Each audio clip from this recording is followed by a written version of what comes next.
Tsunami பேரழிவின் 20ஆம் ஆண்டு நினைவு தினத்தையொட்டி நாகை கீச்சாங்குப்பத்தில் உள்ள நினைவு ஸ்தூபியில் உணவுத்துறை செயலர் ராதாகிருஷ்ணன் தீபம் ஏற்றி மனமுருகி பிரார்த்தனை செய்தார்.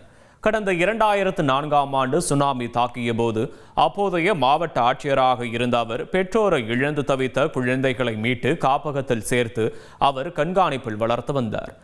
அங்கு வளர்ந்த பலர் படித்து உயர்ந்த நிலையில் உள்ளனர்.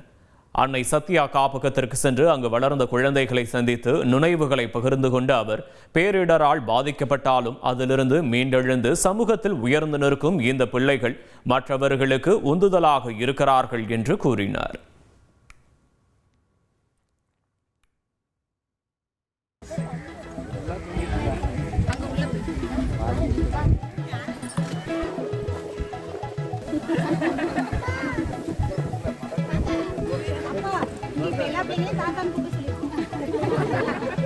வாய்க்கு ருசியா சமைக்க தெரிஞ்சா கை நிறைய சம்பாதிக்கலாம்.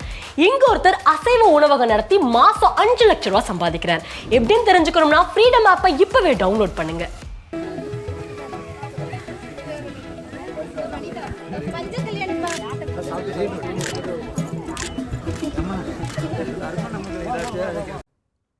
பேர் முதல்ல மீனான ஒரு பொண்ணு வந்த நிலையில 102 பேர் இரண்டாம் கட்டத்துல வந்து கடைசியா ஒரு 167 பேர் இருந்தாங்க. அவங்க ஒவ்வொரு தருணத்திலையும் அவங்களோட வளர்ப்பை பார்க்கும்பொழுது இன்னைக்கு 20 ஆண்டு முடியும் போது எல்லாரும் மீனா தவிர எல்லாருக்கும் கல்யாணம் ஆயிடுது. மீனாவுக்கும் அடுத்த பிப்ரவரி 5ஆம் தேதி கல்யாணம் ஆக போறது. எங்களுக்கு இது ஒரு மிக நெகிழ்ச்சி, ஒரு கம்ப்ளீட்டா ஒரு இமோஷனல் டைம்ங்க. ஏனென்றால் இவ்வளோ இன்னைக்கு அவங்கெல்லாம் பெரியவங்களாகி அவங்களுக்கு குழந்தை பிறந்துட்டாங்க.